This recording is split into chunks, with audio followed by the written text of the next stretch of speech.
Whatever burden you have carried, whether it is a small worry or a story that has lasted the entire day, now is the moment to gently set it down. True stillness is not something we have to venture out to find.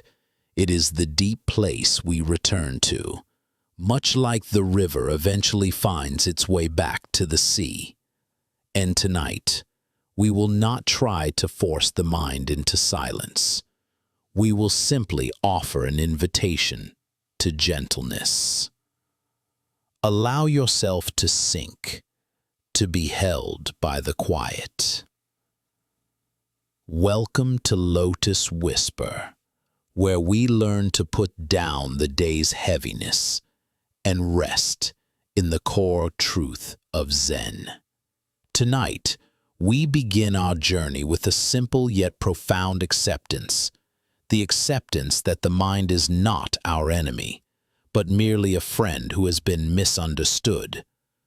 We will explore the art of non-resistance, seeking peace not by battling our thoughts, but by becoming the vast open sky that can hold every cloud. Let my voice become a quiet stream, helping you to find a stillness that is undisturbed by any movement of the mind. There is no goal to achieve, no meditative state to strive for. Simply relax and listen. If you find solace in these Lotus Whispers, please remember to subscribe to the channel. This helps these quiet stories reach other souls seeking rest. Take one deep, gentle breath and release it. Now, we move into the first story, The Stillness of the Lake, an invitation to non-resistance. The mind, in its relentless activity, often feels like a restless, stormy sea. Yet the wisdom of the Zen masters offers us a simple, almost radical alternative. Do not struggle against the waves. Instead, recognize that you are the vast, deep stillness beneath the surface. You are the lake itself, and the thoughts are merely the ripples on its face.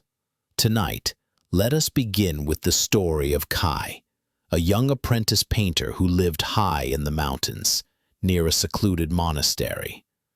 Kai was immensely talented with the brush. His landscapes were vibrant. His strokes were precise. Stillness. He had a quality that felt less like a person and more like an ancient, moss-covered stone. Patient, silent, and entirely at peace with its own existence. Kai bowed low, his voice heavy with despair. "Master," he whispered, "I am a failure at stillness.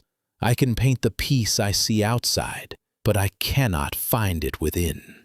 My mind is the monkey mind. It chatters, it leaps, it screams.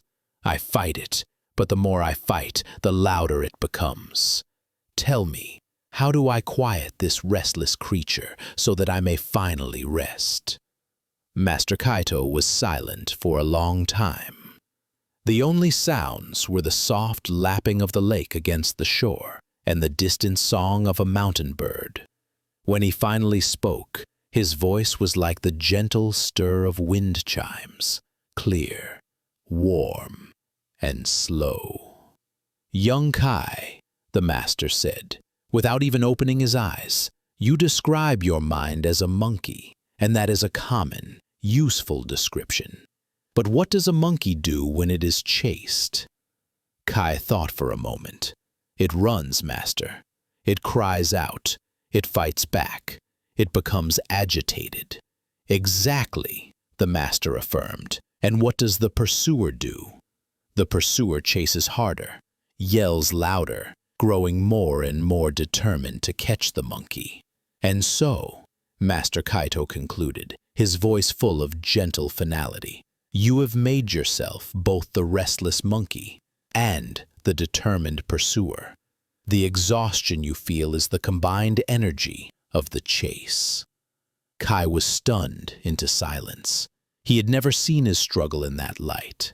He had believed that his fighting of the thoughts was the path to peace. Now he saw that the fighting was the disturbance. The master then gestured toward the lake. The water, in the early morning calm, was a perfect mirror, reflecting the towering peaks and the deep blue sky without a single flaw. This lake, Master Kaito said, has the deepest stillness in the entire region. But watch it now. As he spoke, a light breeze suddenly moved down from the mountain pass. Immediately, the surface of the lake began to ripple. The perfect reflection shattered. Ripple of effort and tension. That effort is what keeps us awake, tense, and mentally exhausted. When we lie down at night and try desperately to sleep, we often become intensely aware of the thoughts swirling. We label them. This is a stupid thought. I shouldn't be worrying about this now. I must stop thinking. Each of those judgments, each of those acts of resistance, is a fresh burst of wind on the surface of our consciousness. We are trying to stop the ripples by splashing more water. The Zen approach invites us to become the observer, not the judge. Imagine that you are no longer Kai, the chaser of the monkey. Imagine you are Master Kaito, sitting peacefully by the shore of your own mind. When a thought, a ripple, arises, you do not leap up and shout at it, you simply notice it. Ah, you might say, with a soft inner voice, there's a thought about tomorrow's schedule. Oh, look, you might observe, there's a ripple of self-criticism about something I said this afternoon. You do not judge it as good or bad, you do not pull it closer to analyze it, and you certainly do not push it away. You allow it to be there, as temporary and fleeting as a cloud passing through the vast sky. This practice of non-resistance is the profound understanding that thoughts, emotions, and sensations are not you. They are simply events happening within the immense space of your awareness. Think of the night sky. When a cloud passes by, the sky does not resist it. It does not become angry or frustrated. The sky is so vast and so fundamentally undisturbed that the cloud can come, linger for a time, and then pass away, leaving the sky untouched and completely whole. The cloud is merely a temporary visitor. We are that sky. When you lie down tonight, let the body sink deeper into the comfort of your bed. Feel the heaviness, the gentle pull of the earth. Now, bring your awareness to the mind. If thoughts are still active, do not panic. Do not tighten the body or clench the jaw. Instead, try this simple, radical shift. Greet the thought as if it were an unexpected guest at the tea house. The guest may be loud, demanding, or repetitive, but to the deep, silent bottom of the lake. Kai considered this. His memories came and went. His emotions shifted constantly. But the one thing that had been with him since birth, a constant, gentle pulse beneath all the mental noise, was his breath. The breath, Master, Kai replied. Yes. The master smiled, his eyes still closed. The breath is your anchor. It is the gentle rise and fall that returns you, moment after moment, to the now. The mind lives in the past and the future. It thrives on the stories of what was and what might be. But the breath exists only here, only now. It is the physical manifestation of the present moment. Therefore, when the monkey mind begins to run, when the wind whips across the lake of your consciousness, do not pursue the monkey or fight the wind. Instead, gently, with the softest touch of intention, bring your attention down from the swirling surface of the mind and rest it squarely on the rhythm of your own breath. Feel the air entering your nostrils, cool and fresh. Feel the gentle expansion in your chest or abdomen. Feel the soft release as the air drifts back out. taking the day's tension with it. If the mind interrupts, and it will, it must, do not despair. Do not judge the interruption. That judgment is the renewed chase.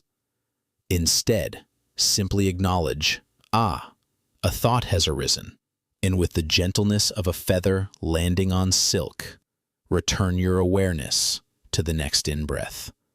This is the practice. This is the simple invitation. Non-resistance is not an act of strength or control. It is an act of profound relaxation and acceptance. It is the recognition that the mind's job is to think, and your job tonight is simply to rest in the vastness that watches the thinking. When you resist a thought, you give it energy and staying power. When you accept it, observe it, and return to the breath, you starve it of attention. It grows weak. It loses its urgency, and it passes away, just like the ripples subside when the wind moves on. The deep stillness, which is your true nature, return. Her encounter with Master Wei, a Zen teacher renowned for his strangely beautiful, yet perfectly functional woodwork. Lin was a master of detail. Her joints were seamless, her measurements exact, and she prided herself on the perfect execution of every plan. Yet she found no joy in her work. She was always tense, always racing the clock, always focused on the finished product rather than the process. Her sleep was equally strained. When she went to bed, she felt the massive weight of obligation, the obligation to rest so she could perform tomorrow. She would calculate the hours. If I fall asleep in the next 15 minutes, I will get exactly 6.5 hours. This anxiety, of course, guaranteed wakefulness. The effort of trying to fall asleep became the very thing that kept her mind bright and active. She traveled to Master Wei's remote workshop, which was built of fragrant cedar and overlooked a vast, quiet valley. She found the master not shaping wood with tools, but sitting motionless on the earth, eyes closed, doing nothing at all. Lin bowed. "Master Wei," she began, her voice tight with tension, "I seek your wisdom on the art of effortless perfection. My carpentry is technically flawless, but it requires such striving, and when I try to rest, the striving only grows worse. I try to relax, I try to quiet my mind, I try to sleep, but the more I try, the more awake and strained I become. How can I achieve stillness and rest through effort?" Master Wei slowly opened his eyes, which held the calm, deep color of aged walnut. He smiled, a profound, gentle expression that reached the corners of his eyes. "My dear Lin," he said, his voice like the soft sound of a wood plane gliding across smooth grain. "You ask how to achieve rest through effort. You have already answered your own question. The achievement of rest is only possible through the cessation of effort." He picked up a small piece of wood and a chisel. "When I carve," he explained, "I do not struggle against the wood. I listen to it. I feel the grain, the direction of its growth, the density of its being. My goal is not to impose my will upon the stone. It does not calculate the size of the obstacle. It simply flows. It goes around the stone, it goes over the stone, and it goes under the stone, adapting its shape perfectly to the necessity of the moment. The stone remains, but the river has passed, continuing its journey to the sea, unchanged in its essence. The stone is your desire for sleep. The river is your life energy, your awareness, and your breath. When you lie in bed and struggle with wakefulness, you are acting like the river, trying to force its way through the stone. I must sleep. That is the rigid intention that blocks the flow. Wu Wei teaches us that sleep is not a destination to be achieved. It is a natural process to be surrendered to. You cannot do sleep. Sleep happens when you stop doing. It is the absence of doing, the absence of effort, the absence of intention. Master Wei instructed Lin to practice this surrender, first in her work, then in her rest. "Tonight, Lin," the master said, "when you lie down, I want you to give up the goal of sleeping. You are no longer trying to fall asleep. Your new goal is simply to rest without intention." This is a subtle but immensely powerful shift in awareness.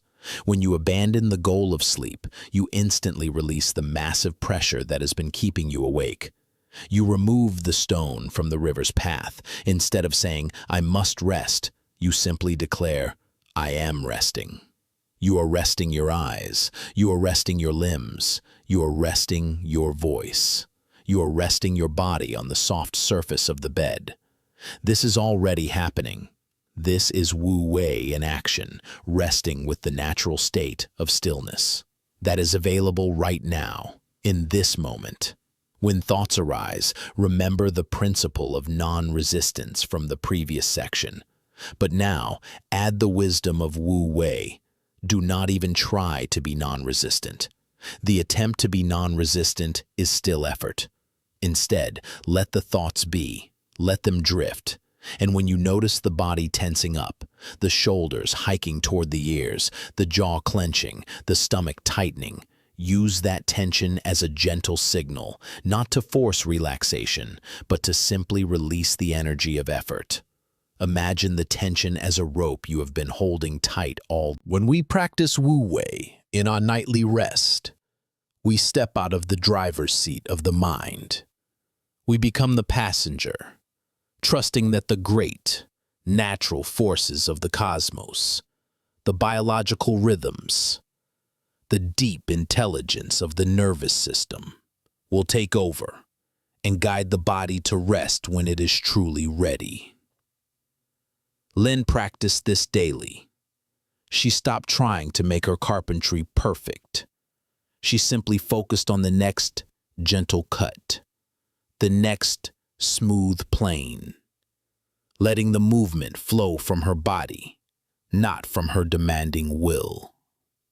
Her work became more beautiful, more alive, precisely because the tension of striving had been removed. And when she lay down at night, she would whisper to herself, "No goal. I am simply resting. If sleep comes, it comes. If wakefulness remains, I am resting here too." The paradox is that when she stopped pursuing sleep, sleep began to pursue her. The moment the rigidity of her intention dissolved, the door to rest opened effortlessly. Wu Wei is the profound relief that comes from realizing you don't have to carry the entire universe on your shoulders. You can let the universe carry you. Resting in the flow of Wu Wei means acknowledging the distinction between doing and being. Doing is the striving mind. I must sleep for 7 hours. I must solve this problem. I must stop thinking. Being is the surrendered body. I am breathing. I am held. I am resting right here, right now, regardless of the mind's activity. Tonight, let us practice this ultimate surrender. Feel the body sinking into the mattress. Allow the sensation of support to be your only effort. The bed is doing the heavy lifting. The floor is holding the bed. The earth is holding the floor. Everything is held, and you can let go. If you find yourself trying to push thoughts away or trying to grab onto a state of relaxation, notice that moment of trying, and then, with the soft, forgiving, internal to rest, we are top-heavy, like a tree whose roots have forgotten the earth. This section explores the necessity of finding stability in the hara, a concept central to Zen practice. The hara, located in the lower abdomen, a few inches below the navel, is considered the physical, energetic, and spiritual center of gravity. It is the deep root of the body. Let us turn to the story of Ami, a talented but restless young archer, and the lesson she received from an old, unassuming Zen master named Genji. Ami was renowned for her precision. She could split a hanging coin with an arrow from a great distance. Yet, in competition, she would often fail. The moment the pressure was highest, her hands would tremble, her breath would hitch, and her arrows would fly wide. She could not sustain the center she found in practice when the anxiety of performance, the anxiety of outcome, gripped her mind. She sought out Master Genji, who was not a practicing archer, but a simple man who spent his days tending a small, ancient garden filled with towering, venerable oak trees. Ami bowed. "Master," she said, her voice strained, "I possess the skill, but I lack the inner strength. When I draw my bow, my mind fills with the desire for the perfect shot. This thought makes my body weak. My energy rises to my head, leaving my stance shaky. How can I root myself so deeply that no thought, no fear, no desire can make me tremble?"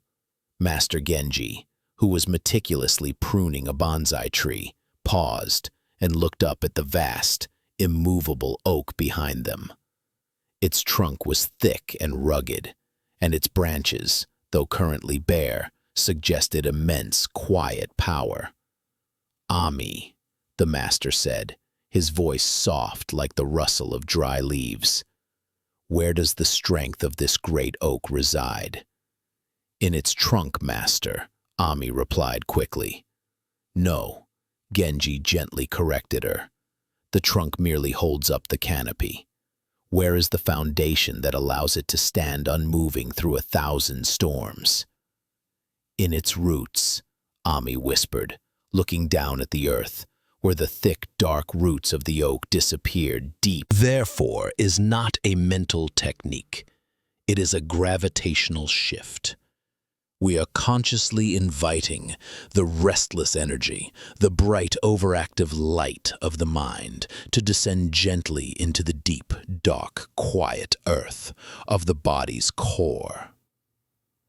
When you lie down tonight, notice where your awareness resides.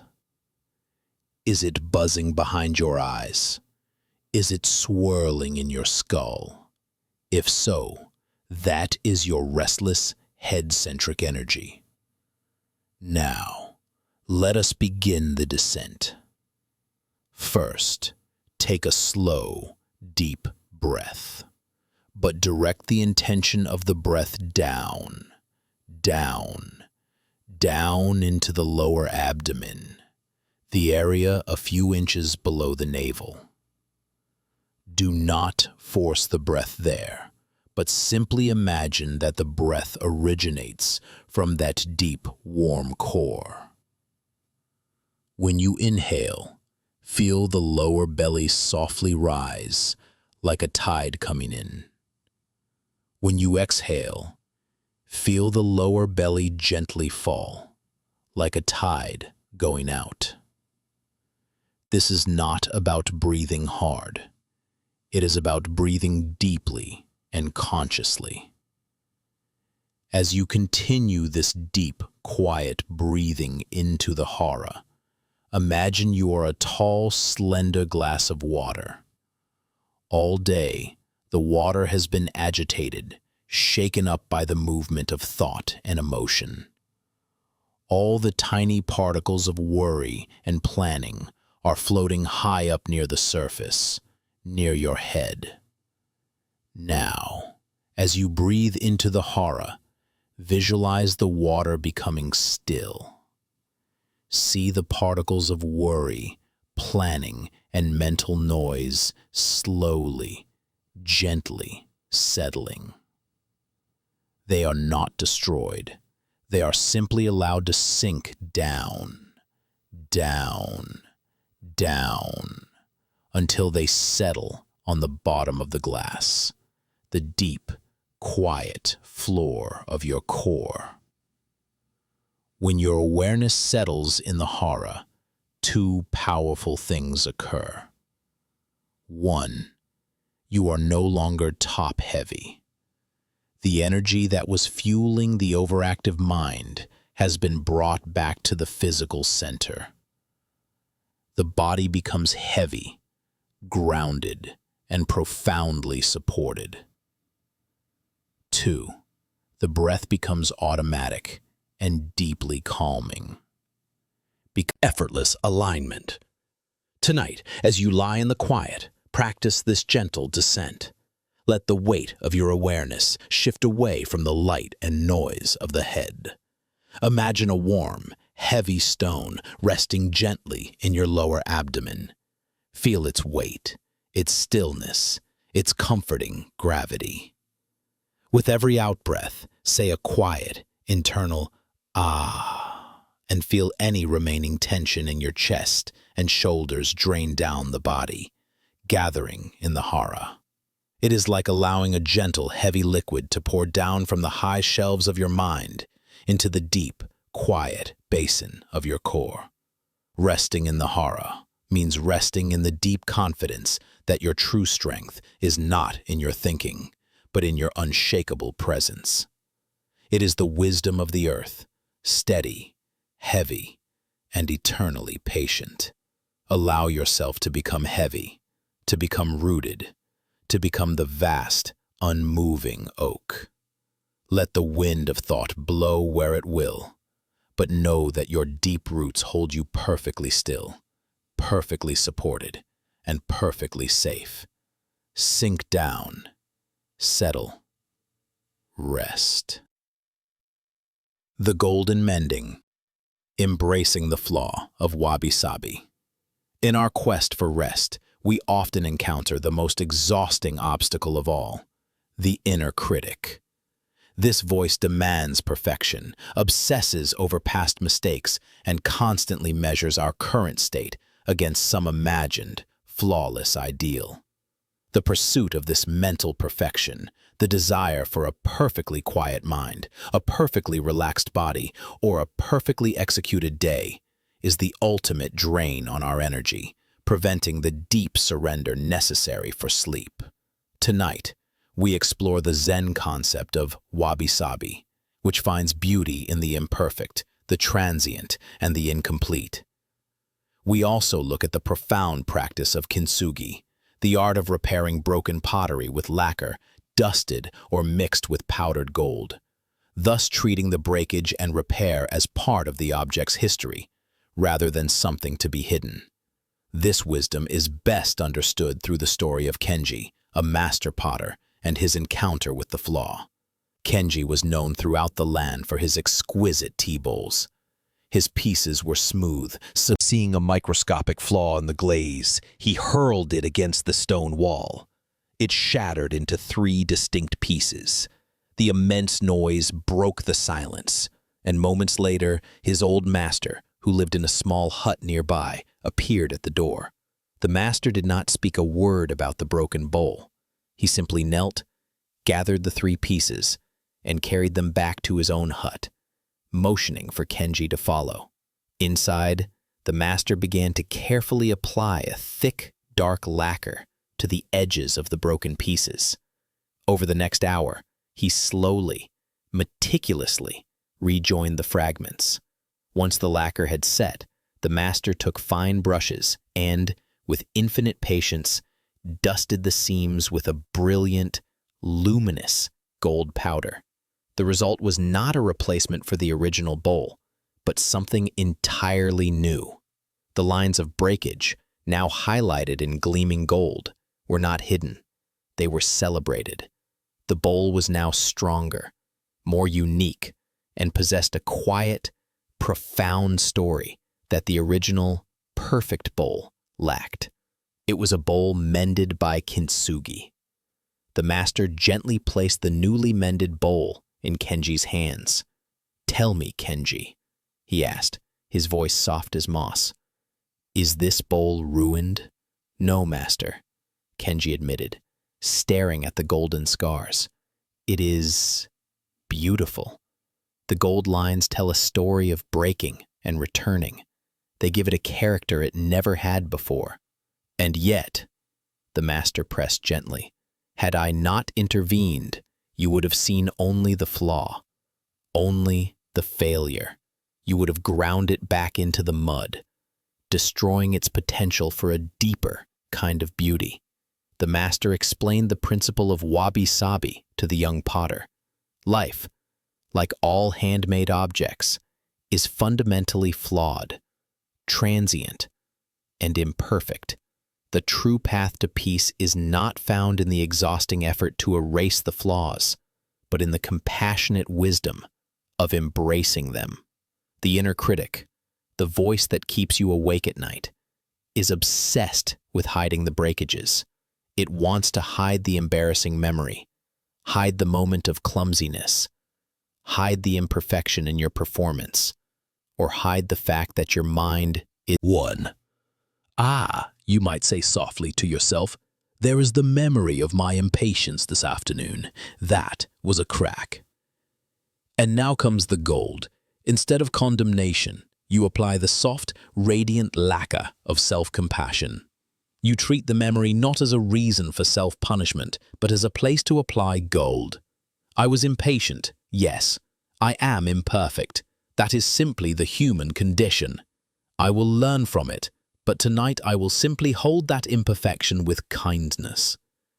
Imagine that radiant, warm, golden light flowing from the center of your chest, the gentle ember we will later cultivate, and softly tracing the edges of the painful memory. The memory does not disappear, but its sharp, punishing edge is softened, sealed, and transformed into a mark of wisdom and experience. The exhaustion we feel at night is often the accumulated weariness of trying to be flawless all day long. It is the effort of maintaining a perfect, polished facade, internally and externally. The practice of wabi-sabi gives us the deep, profound permission to simply be as we are right now, tired, imperfect, carrying the visible marks of our journey. There is deep rest in this acceptance. The moment you stop fighting your own imperfection, the body is permitted to let go of its rigid posture. The mind, which has been standing guard against shame and self-judgment, is finally allowed to relax its vigil. Look at your own consciousness now. Do you detect any inner striving for a better state of mind? Are you judging the fact that you are still listening to this voice, wishing you were already asleep? If so, those are the cracks. Do not condemn the judgment, simply apply the gold. I am judging my wakefulness. That is a human thing to do. I forgive this striving. I am letting the gold flow into this moment of impatience. The master taught Kenji that the bowl's beauty was enhanced by its repair, not despite it. Similarly, your life story, your journey toward inner stillness, is made richer and deeper by every mistake, every breakage, and every moment of honest, compassionate repair. There is nothing to fix because there is nothing truly broken. There are only stories to be sealed with God. The profound Buddhist teaching of anicca, or impermanence. Our suffering, and often our wakefulness, stems from our deep-seated tendency to cling to what is pleasant and to resist what is painful. We try to grasp a moment of calm and keep it forever, or we try to push away a moment of worry so it never returns. Both actions are exhausting because they deny the fundamental, undeniable truth that everything changes. Tonight, let us settle into the story of the king who tried to capture the clouds. In a prosperous kingdom, nestled in a fertile valley, lived a young, powerful king named Sundar. King Sundar loved beauty and order. He was a meticulous planner, ensuring every stone in his palace was perfectly placed.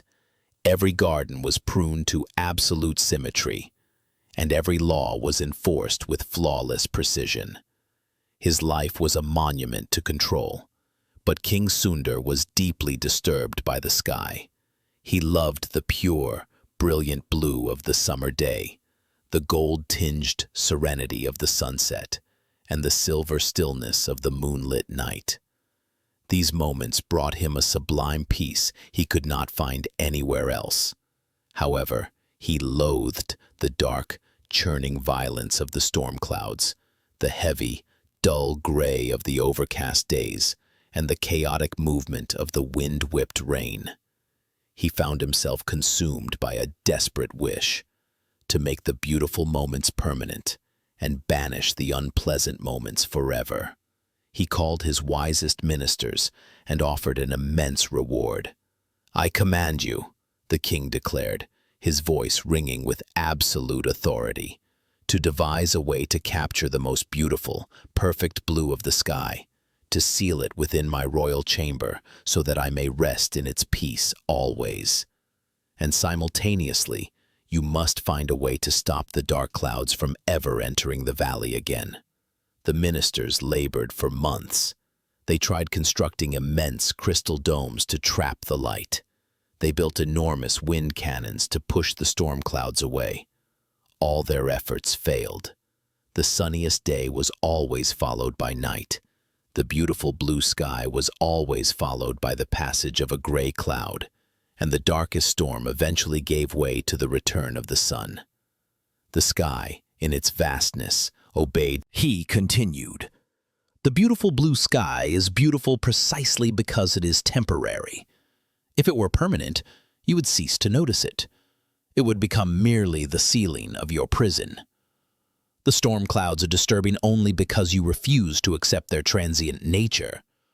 You treat them as a permanent threat, but they are merely a temporary phenomenon, bringing the necessary rain."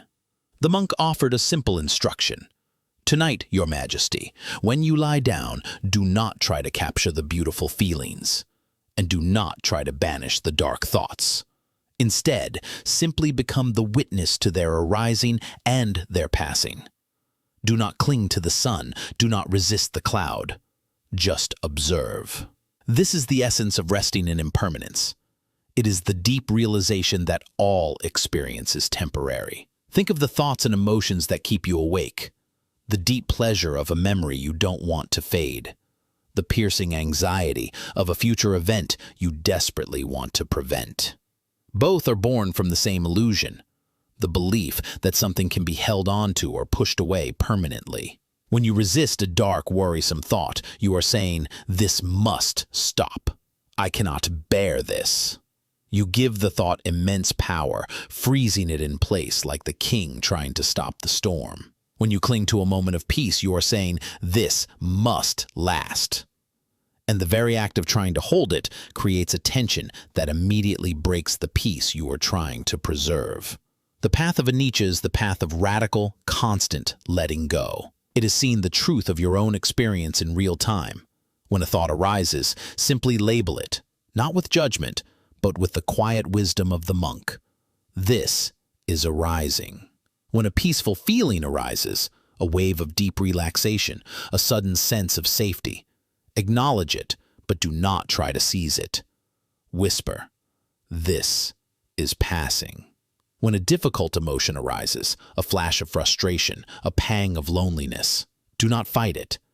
Gently observe. This is arising, and this too will pass. The power of this realization is that it instantly removes the urgency and the drama from your internal life. If the thought is going to pass away anyway, why exhaust yourself by fighting it? If the peace is going to change anyway, why exhaust yourself by desperate Heart, previously tight with control, softened with acceptance. He began to rest because he had finally surrendered the exhaustion of fighting the moment. Tonight, let go of the struggle for permanence. Let go of the need for the perfect, eternal stillness. The feeling of rest that is coming to you right now is beautiful, but it is also temporary. Accept its beauty and be prepared to let it drift away, knowing that something else, perhaps deeper sleep, Perhaps a moment of waking clarity will follow. The thoughts that are troubling you are also temporary. They are clouds moving across the vast, eternal sky of your awareness. They have no staying power unless you lend them your resistance. Rest in the flow. Rest in the certainty of change. Allow the breath to carry you, rising and falling, coming and going, a perfect reflection of the transient beauty of all things. There is deep, profound rest in realizing that you do not have to hold on. You can simply let go. You can simply watch.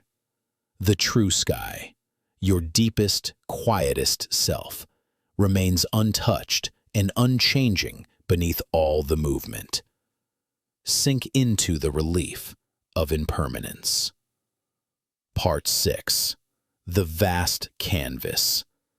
Resting in the wisdom of emptiness.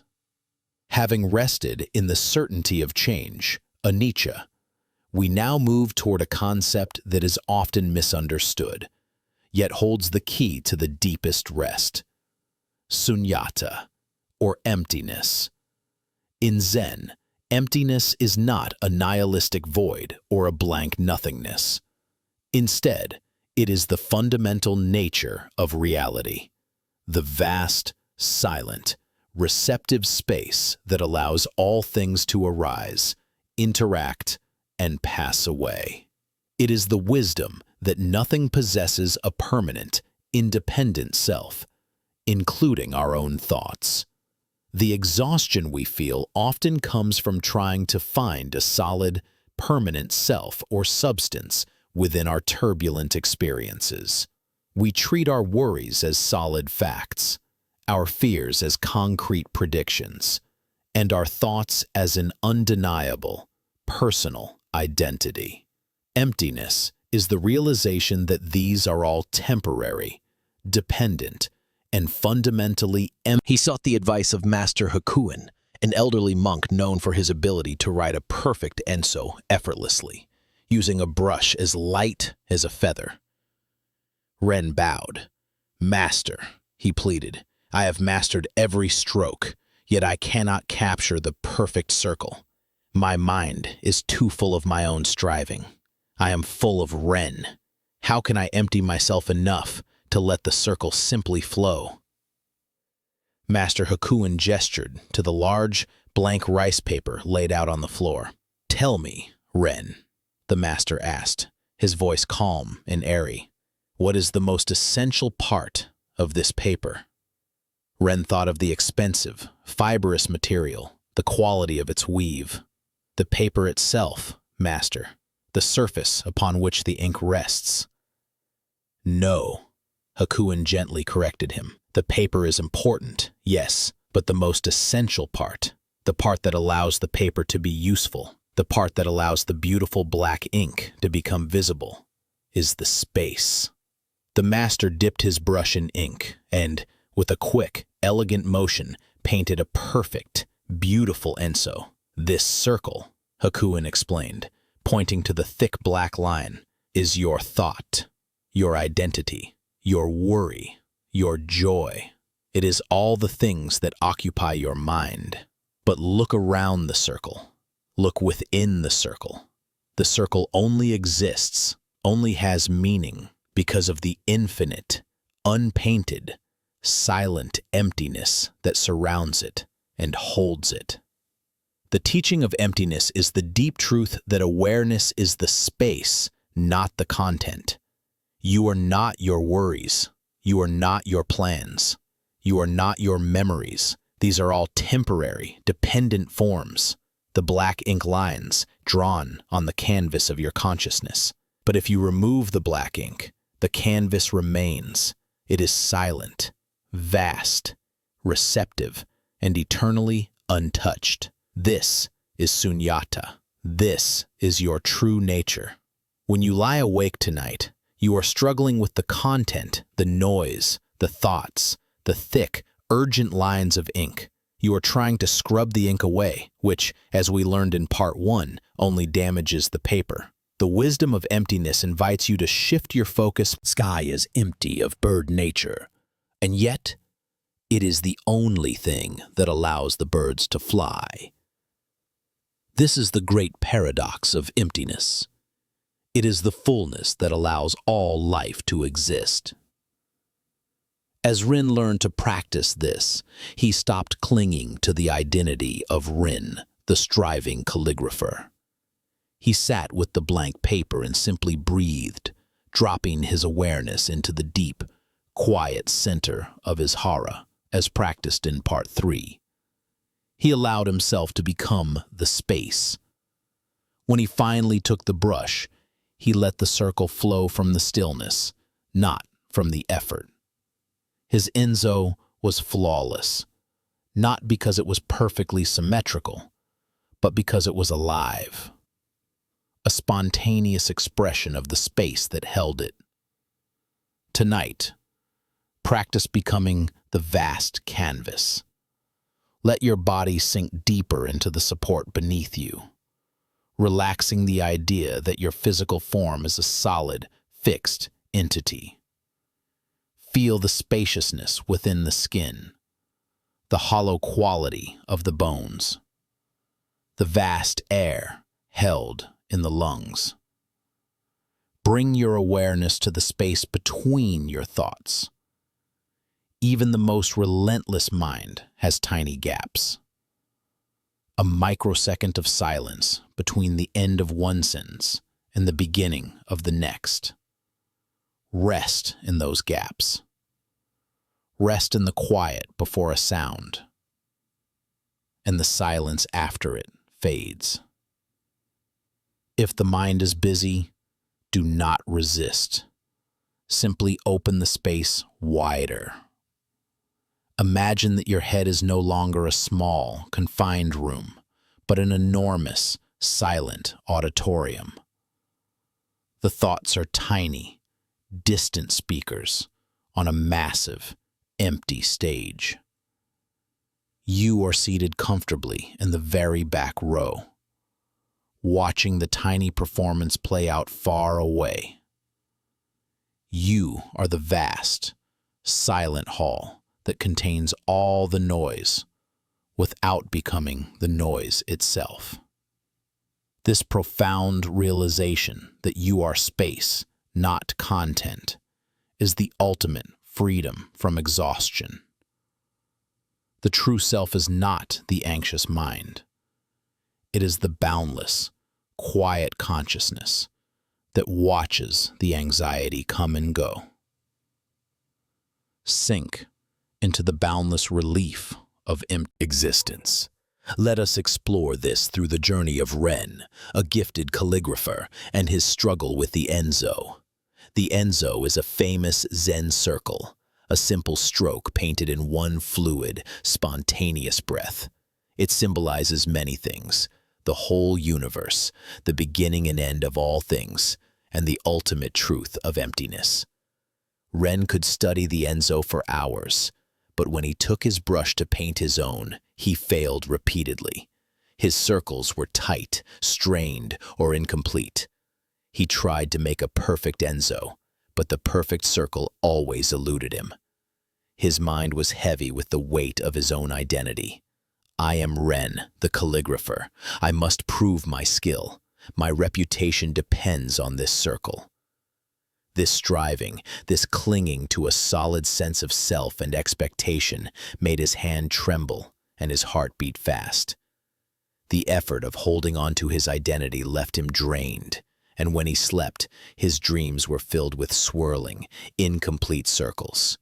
He sought the advice of Master Hakuin, an elderly monk known for his ability to write a perfect Enzo effortlessly, using a brush as light as a feather. Ren bowed. "Master," he pleaded, "I have mastered every stroke, yet I cannot capture the perfect circle. My mind is too full of my own striving. I am full of Ren. How can I empty myself enough to let the circle simply flow?" Master Hakuin gestured to the large, blank rice paper laid out on the floor. "Tell me, Ren," the master asked, his voice calm and airy. "What is the most essential part of this paper?" Ren thought of the expensive, fibrous material, the quality of its weave. "The paper itself, master, the surface upon which the ink rests." "No," Hakuin gently corrected him. "The paper is important, yes, but the most essential part, the part that allows the paper to be useful, the part that allows the beautiful black ink to become visible, is the space." The master dipped his brush in ink and with a quick, elegant motion painted a perfect, beautiful Enzo. "This circle," Hakuin explained, pointing to the thick black line, "is your thought, your identity, your worry, your joy." Invites you to shift your focus from the ink to the space.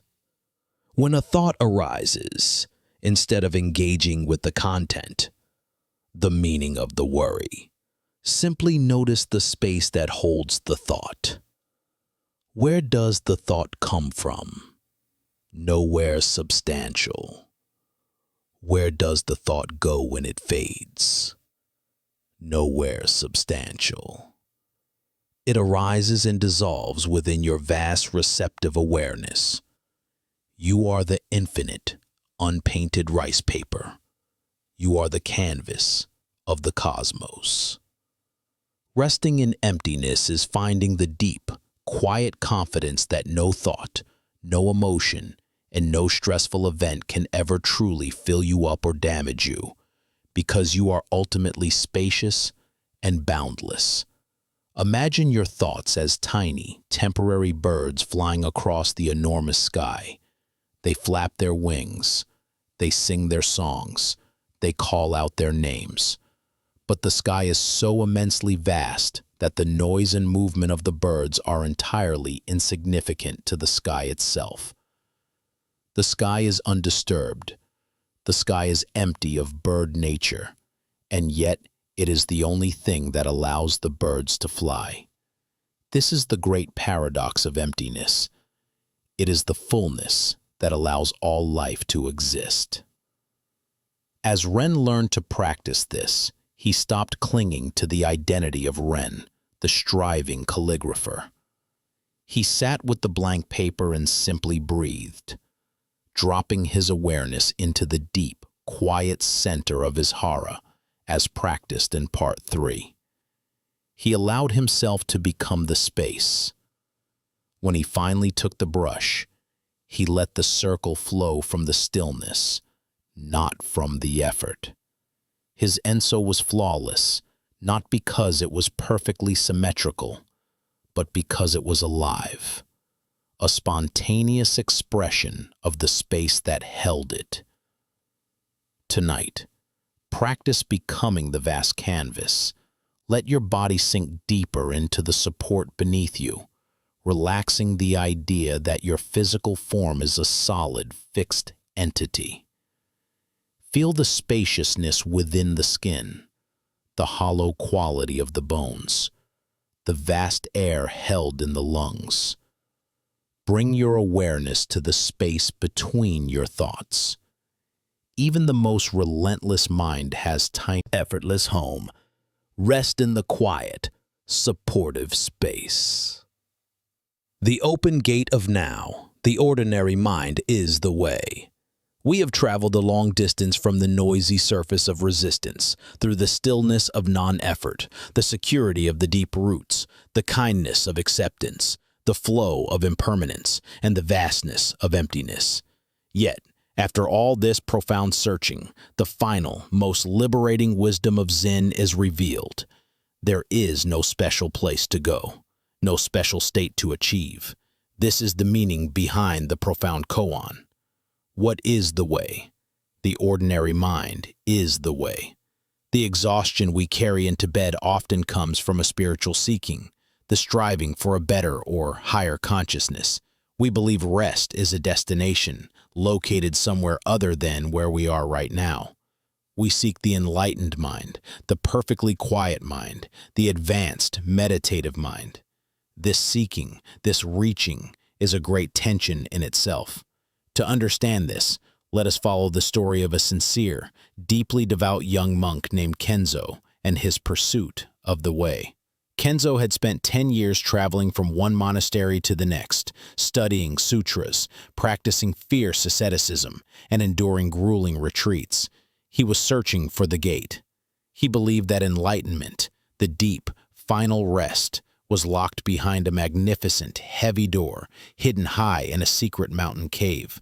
If he could just find the right teaching, the right practice, the right secret key, he would finally step through and find the ultimate peace he courted. One cold winter morning, Kenzo arrived at the monastery of Master Nansen, a teacher famous for his lack of pretense and his down-to-earth wisdom. Kenzo, shivering from the cold and the exhaustion of his years of searching, bowed low. "Master Nansen," Kenzo asked, his voice cracking with the sincerity of his long quest, "I have searched the entire world for the way. Where is the path to supreme realization? Where is the hidden gate?" Master Nansen looked at the young man, his eyes reflecting the soft morning light. He did not point to a secret text or send Kenzo on another journey. Instead, he simply replied with the core teaching: "The ordinary mind is the way." Kenzo was The way is not a destination. It is the ordinary act of being fully present with what is happening right now, without the added layer of judgment or desire for change. Think of your current experience tonight. You are lying in bed, listening to a voice. Your body is heavy. Your breath is moving. Perhaps your mind is still producing thoughts. The seeking mind says, "I am not there yet. I need to be more relaxed. I need to get rid of these thoughts. I need to find the gate." This thought instantly creates separation, making the rest seem distant. The ordinary mind says, "I am breathing. I am listening. There is a thought. I am here." This simple, non-judgmental acceptance is the open gate.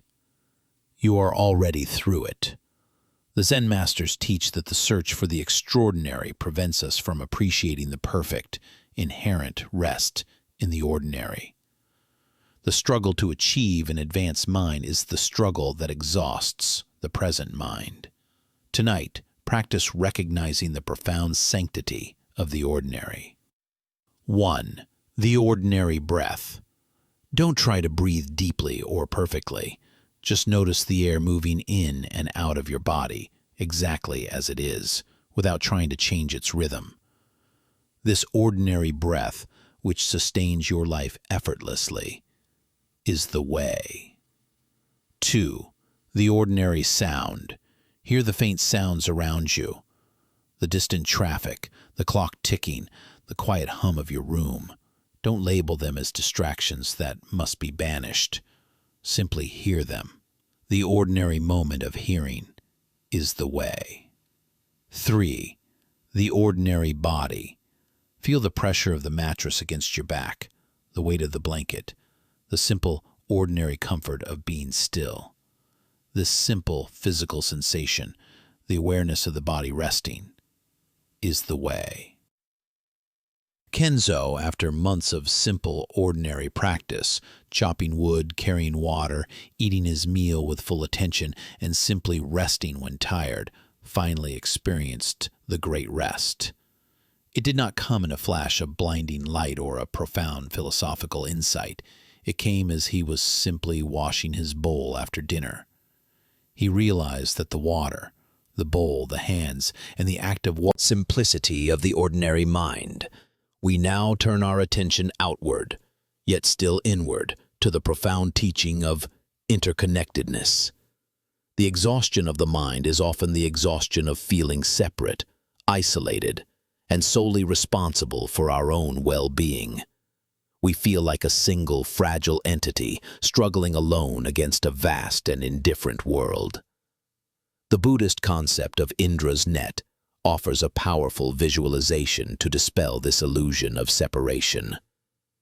It teaches us that separation is an impossibility, and that we are, in truth, an infinite jewel, held perfectly and beautifully by an infinite network of other jewels. Resting in this truth is the deepest form of spiritual security. Imagine the palace of the great Vedic god Indra, suspended high above the world. This palace is not built of stone, but of a vast, shimmering, infinitely large net. At every single knot of this net is a brilliant, polished jewel. The structure is so perfect that every jewel reflects every single other jewel in the net. The light from one jewel is contained and reflected by all others. In this net, nothing is separate. Every single entity is supported by, dependent on, and illuminated by everything else. You are one of those jewels. The deep rest that comes from Indra's net is the rest of belonging. When we feel pain, whether it is physical discomfort, emotional sadness, or mental worry, the isolating mind often whispers, "This is my burden alone. I am the only one who feels this way. I must endure this separation." This isolates the pain, causing it to intensify and preventing the relaxation necessary for sleep. The wisdom of Indra's net tells us that your pain is not a hole in the fabric of reality. It is a point of brilliant reflection. Because you are suffering, the entire net, the entire cosmos of existence, shifts to hold, reflect, and support your experience. Your experience is not yours alone. It is contained within the whole. Consider the koan of the salt and the lake. A young student once came to a master, distraught over the immense pain and suffering he felt in his life. The master listened patiently, then disappeared from the world. But the nature of the pain is not the problem. The problem is the size of your container. When you hold your pain in the small, rigid cup of your individual ego, it is too intense to bear. But when you dissolve your pain into the vast lake of interconnectedness, when you realize that your suffering is shared, held, and diluted by the infinite, supportive space of Indra's net, it becomes bearable. It loses its bitterness and intensity. Resting in the infinite jewel means realizing that you are not the small cup of water. You are the vast, interconnected lake. When anxiety arises tonight, the practice is to open the container. Do not cling to the pain or the worry as your unique affliction. Instead, recognize it as a universal human experience. A vast number of jewels in Indra's net are reflecting this exact feeling right now. Imagine the golden light of the jewels flowing into you. With every breath, you are not just taking in air. You are taking in the support, the rest, and the shared consciousness of all beings. Feel the support beneath your body and imagine it extending infinitely. The support of the earth, the support of the air, the support of all the invisible forces that allow you to simply lie here and rest. You are not fighting gravity. You are being held by it. You are not fighting existence. You are being contained by it. This is the ultimate relief. You can finally let down the burden of self-sufficiency. You do not have to carry yourself. You are carried by the net. Bring your awareness now to your chest, the center of your heart. Imagine that you are that brilliant jewel at the knot of Indra's net. Your light is your awareness, and it is shining brightly. See that light extending outwards, touching the jewel of the person in the next room, the jewel of the tree outside your window, the jewel of the distant star. And see the light of all those infinite jewels returning to you, filling you with the warmth of belonging and the security of interdependence. In this vast web of existence, there is no isolation. There is no separation. There is only the continuous, luminous support of The biggest reason we cannot rest is that we believe we are a fixed, permanent, independent self that must be defended, worried over, and constantly perfected. The effort to maintain this fragile identity is the root of profound spiritual exhaustion. To grasp this profound freedom, let us reflect on the story of the actor who forgot the script. In a kingdom long ago, there was a celebrated actor named Jiro. Jiro was known for his astonishing ability to transform himself completely into his roles. His most famous role was that of the king. When Jiro walked onto the stage in the royal robes, carrying the scepter, he embodied majesty so completely that the audience genuinely felt they were in the presence of a true monarch. Jiro played the king for so many years, morning and night, that he gradually began to forget the true nature of his identity. He started carrying the royal air off stage. He demanded deference from his servants, worried obsessively about the security of his theater, his kingdom, and spent sleepless nights analyzing potential threats to his throne, his reputation.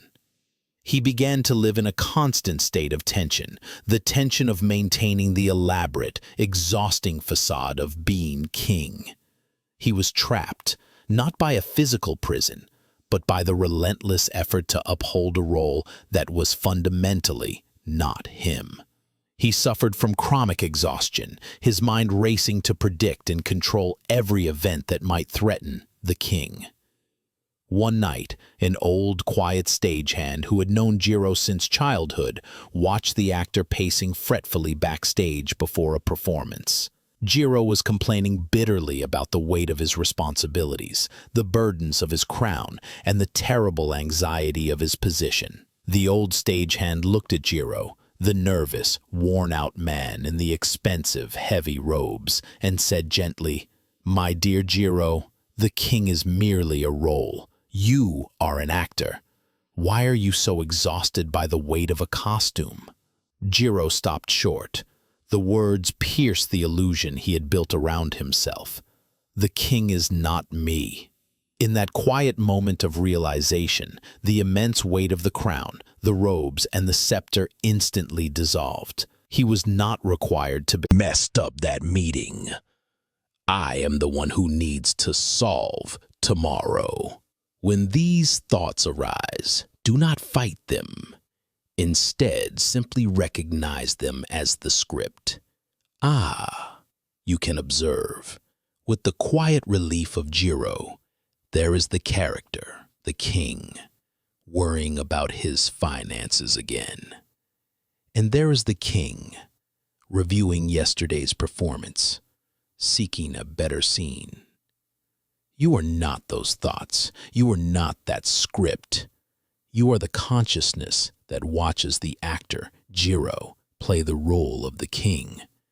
You are the stage, the quiet theater, the empty space within which the performance takes place.